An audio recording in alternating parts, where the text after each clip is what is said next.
I never thought family could hurt you more than strangers. But if you've ever trusted someone with your whole heart, only for them to stab you in the back, you'll understand the kind of pain I went through. I grew up in what most people would call a normal family. My parents weren't rich, but they worked incredibly hard. My dad was a factory supervisor, and my mom ran a small tailoring business from home. They weren't flashy people, but they taught me values, respect, hard work, and integrity. I have one sibling, a brother, 2 years older than me. Let's call him Ryan. Now, Ryan was complicated. As kids, he was always the golden boy, charming, outgoing, the kind of guy relatives would gush over at weddings. Meanwhile, I was the quieter one, the responsible child. But behind closed doors, Ryan was selfish. He had this entitled attitude like the world owed him something. He always wanted the bigger slice of cake, the better toy, the front seat of the car. My parents overlooked it, maybe because they thought that's just how boys are. Fast forward to adulthood, nothing had changed. Ryan drifted from one job to another, never holding down stability. He borrowed money constantly, never paid it back. I, on the other hand, was the one who stayed close to home. I took care of Mom when her health declined, I helped Dad manage bills, and I never asked for anything in return. And maybe that's why what happened later hurt so much. Because when my parents passed away, everything I thought I knew about family loyalty shattered in front of me. When my parents passed away within 2 years of each other, it was devastating. I was grieving, broken, and exhausted from caring for them in their final days. But Ryan, he showed up at the funeral in a brand new suit, flashing fake tears, and then disappeared right after the ceremonies ended. At first, I didn't think much of it. I assumed grief hits people differently. I was too focused on packing up my parents' belongings, handling the endless paperwork, and sorting through old memories that broke my heart every time I opened another box. Then came the shocker. One morning, I went to the lawyer's office to discuss the will. My parents, being simple people, hadn't left behind millions. But they did leave the family home, some savings, and Mom's jewelry collection, things with more sentimental value than financial. I walked in, expecting Ryan to be late, as usual. But when I arrived, he was already there, sitting smugly in the lawyer's office with papers spread out on the table. The lawyer looked uneasy as he explained, "Your brother brought in documents indicating your parents signed over the house and the majority of assets to him before their passing." My stomach dropped. "What? That's impossible," I said. "My mom told me everything would be split evenly. She wanted fairness." Ryan leaned back in his chair, arms crossed, with that same cocky grin he had since childhood. "Well, guess they changed their mind," he said smoothly. "Maybe they realized who the real success story in the family was." I wanted to scream. Success? He was in debt, unemployed half the year, and still living off his girlfriend's couch. But the documents, they looked official, stamped, signed, and I'll admit in that moment I felt completely blindsided. It wasn't until days later, when I dug deeper, that I uncovered the truth. Ryan had forged signatures. My parents had never signed those papers. He had taken advantage of their declining health, stolen their documents, and manipulated everything so he'd get the lion's share. I was devastated. This wasn't just about money. It was about betrayal, about the fact that the brother I grew up with, the one I defended as a kid, the one I stayed up late helping with homework, had stolen from me, from our parents' memory. And I knew one thing for sure. I wasn't going to let him get away with it. After discovering Ryan's forgery, I spent nights lying awake, staring at the ceiling. At first, all I felt was anger. Burning, boiling anger. But anger alone wouldn't fix this. Ryan had always thrived on manipulation. If I confronted him head-on without proof, he'd spin it, twist it, and somehow make me look like the bitter sibling. So I had to be smarter. I went back to my parents' house and began digging through old files, drawers, and safes. I found birthday cards my mom had written me, journals, and even sticky notes she used to leave on the fridge. All of them had one thing in common: her handwriting. Handwriting that didn't match the legal documents Ryan had produced. That was my first breadcrumb. But I needed more, so I started quietly asking around. My parents' neighbors, their closest friends, even my mom's church group. Every single person remembered my parents saying, "We want to keep things fair between the kids. Everything will be split equally." The more I heard, the more my determination determination grew. And then something interesting happened. One of Ryan's old friends reached out to me after hearing about the inheritance mess. He admitted that Ryan had bragged, while drunk at a bar, that he'd outsmarted his goody-two-shoes sibling and was finally going to cash in. That was the crack I needed. At this point, I wasn't just angry anymore. I was calm, cold, focused, because I realized Ryan thought he'd already won. He thought I was weak, grieving, and too naive to fight back. But little did he know,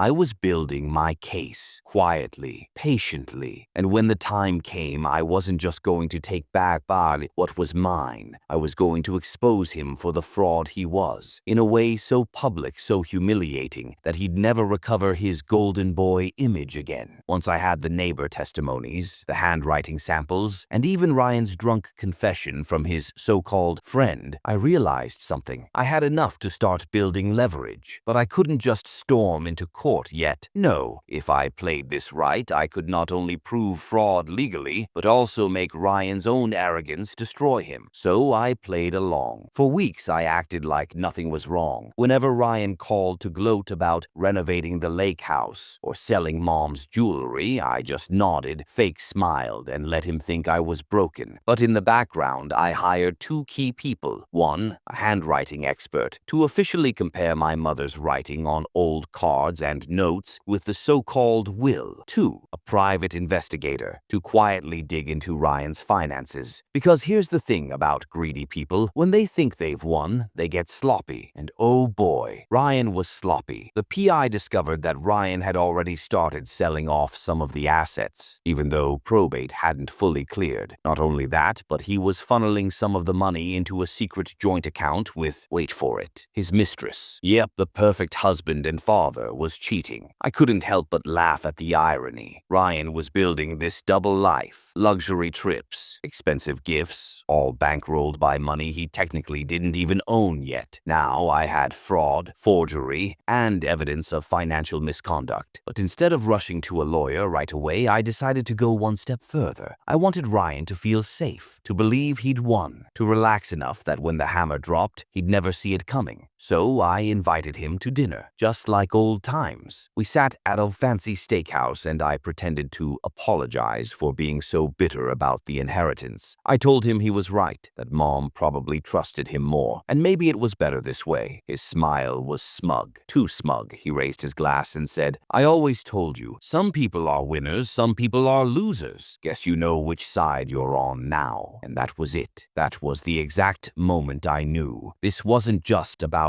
inheritance anymore. This was about putting Ryan in his place, once and for all. And soon he'd find out that the loser he mocked was about to destroy his carefully constructed empire. After that dinner, I went home and stared at my mother's photo, her smile, her eyes. She was always the peacemaker between us. She believed family should stick together no matter what. But if she could see what Ryan had done, she wouldn't want peace. She would want justice. So I began the first strike. Not too big, not too obvious, just enough to shake Ryan's perfect little world. I took the evidence I had of the forged will and the expert's preliminary findings. Instead of filing it immediately, I made sure Ryan heard about it from someone else. How? I accidentally let it slip to one of his close golfing buddies, who just so happened to have a big mouth. Within 2 days, Ryan called me in a panic. "Hey, I heard you've been saying the will's fake. What the hell is that about?" I played dumb. "Oh, you heard that?" "Yeah, I was just talking to someone about it. Nothing official yet, unless you're worried about something." Silence. Then a fake laugh. "Worried? Please, that's ridiculous. Just stop spreading lies, okay?" Click. He hung up, but I could tell he was rattled. That was strike one. Strike two came a week later. Remember the PI's discovery about his secret account and mistress? I didn't go to his wife directly. Oh no, that would have been too easy. Instead, I mailed an anonymous package to Ryan's house. Inside were photos of him with the mistress on a weekend getaway, receipts of hotel bookings, and a printout of the joint account account transactions. No letter, no explanation, just evidence. The package arrived on a Friday afternoon. By Saturday evening, I got a text from Ryan. "You bastard. Stay out of my business." I smiled, because if he thought this was bad, he had no idea what was coming. You see, Ryan wasn't just a cheating fraud. He was arrogant enough to believe he could silence me with threats. But all he really did was confirm that I had him exactly where I wanted him. The next phase wouldn't just scare him. It would strip him of everything. His money, his reputation, his family. He'd never even see me coming. Saturday night, my phone buzzed again. This time not from Ryan, but from his wife. Unknown number. I hesitated, then answered. Is this Alex?" Her voice cracked, trembling but steady. "Yes. Who is this?" "It's Claire, Ryan's wife. I think you know why I'm calling." Silence stretched between us. I didn't want to say too much. I wasn't ready to reveal my role, so I let her lead. "I saw the photos, the receipts, the account. My God, how long has this been going on?" I took a breath. "Long enough. But you deserve the truth more than anyone. I didn't want you to find out this way, but Ryan has been lying to all of us." Her voice broke into sobs. She tried to muffle them, but I heard everything. The betrayal, the anger, the heartbreak. "I stood by him for 15 years, Alex. 15 years, and this is what I get?" I felt a flicker of guilt. She wasn't my enemy. She was collateral damage. But if I wanted Ryan to burn, the truth had to spread. "Claire," I said gently, "this isn't just about the cheating. Ryan forged Mom's will. He stole from me. He's been playing us all. You don't deserve to go down with him." There was silence again. Then, with a sudden steel in her voice, she said, "Send me everything you have, every detail. If he's going to destroy this family, I won't let him drag me down too." That was the moment I knew the tables had turned. Ryan no longer had a loyal wife to hide behind. He had a ticking time bomb inside his own home. The next week, rumors spread. By Monday. The whispers had begun. His friends from golf avoided him. His phone buzzed constantly with calls he didn't answer. At work, someone slipped an anonymous file to his boss, containing details of shady money transfers Ryan had been running through the company. I may have helped with that leak. And by Wednesday, Claire kicked him out of the house. His shiny Lexus was parked outside a cheap motel near the highway. The once arrogant, untouchable Ryan was now sleeping alone in a room that smelled like cigarettes and stale beer. And I wasn't finished, because the thing about revenge is you can't just wound your enemy. You have to destroy everything they built. The next move, making sure the entire community knew who Ryan really was. It started small, a post on the community Facebook group.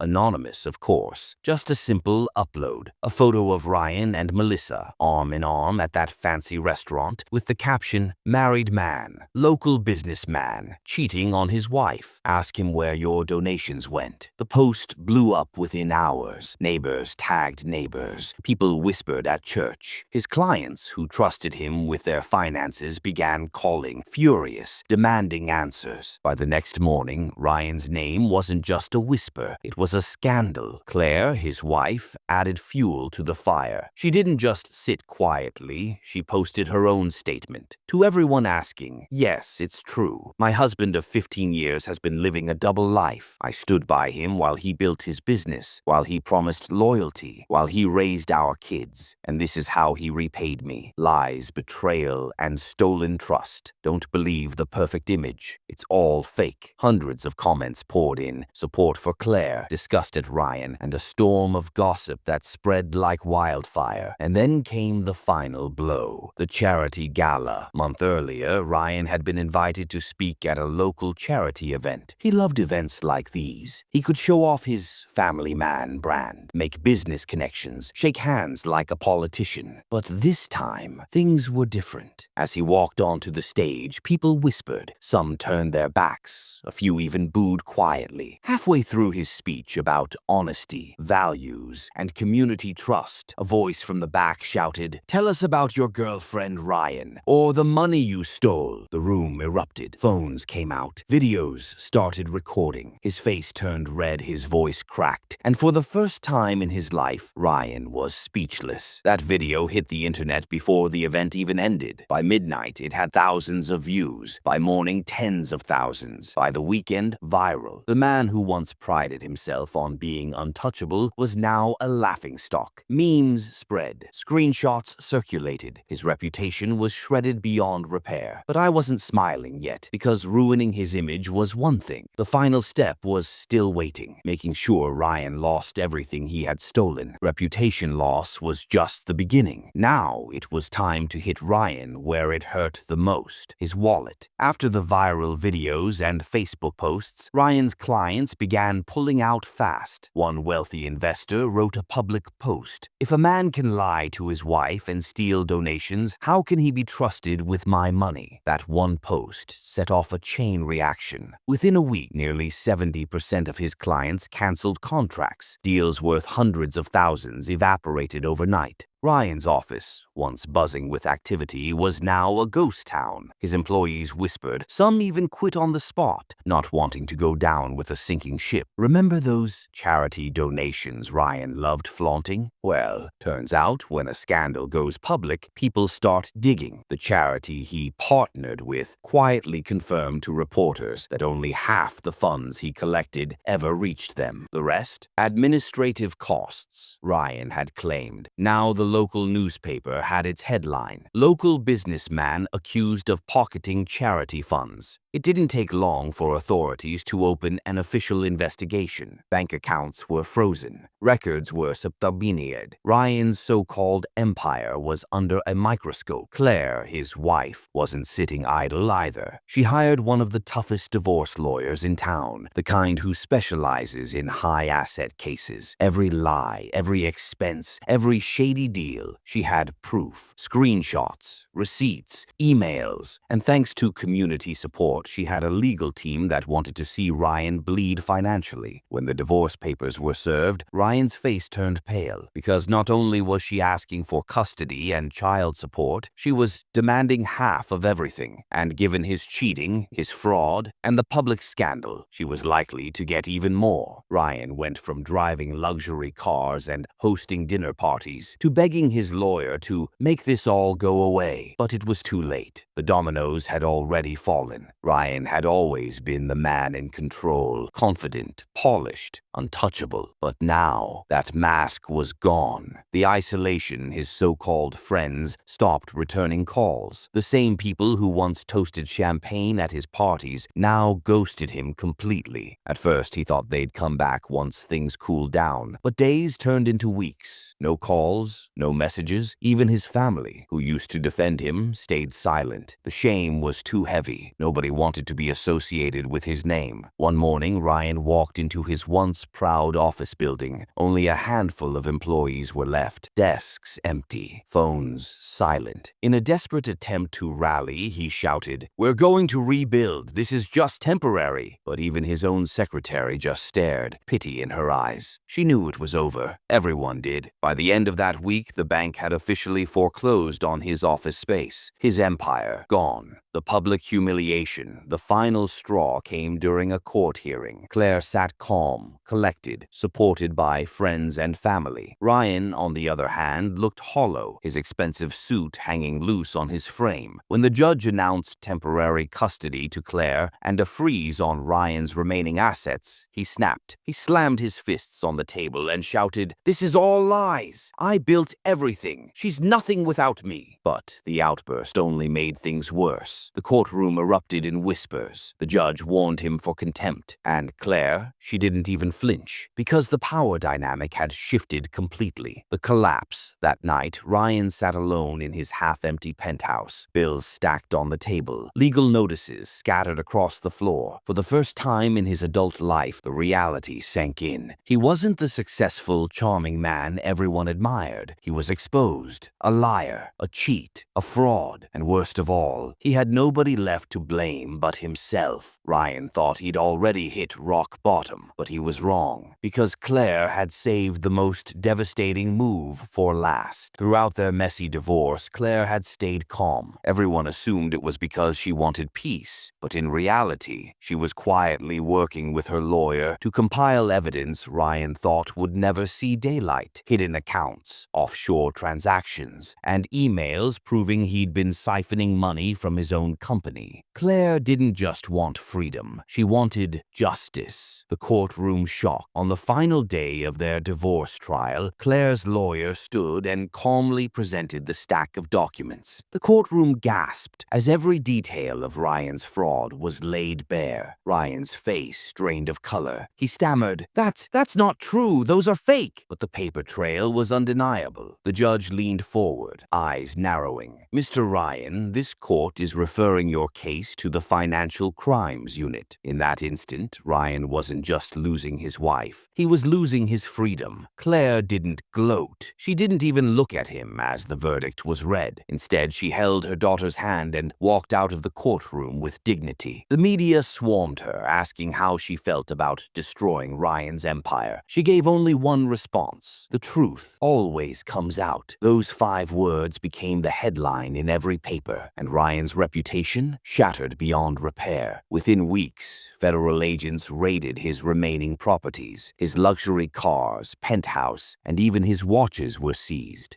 The man who once lived above everyone else now faced the possibility of prison. His name, once associated with success, was now a synonym for betrayal and downfall. And Claire, she wasn't just free. She was stronger, wealthier, and finally respected for her courage. Ryan had thought cheating was a small game, something he could get away with, but it cost him everything: his marriage, his company, his friends, and his freedom. And Claire, she rose from the ashes, not as a victim, but as a symbol of resilience, because sometimes the sweetest revenge is letting the truth destroy them.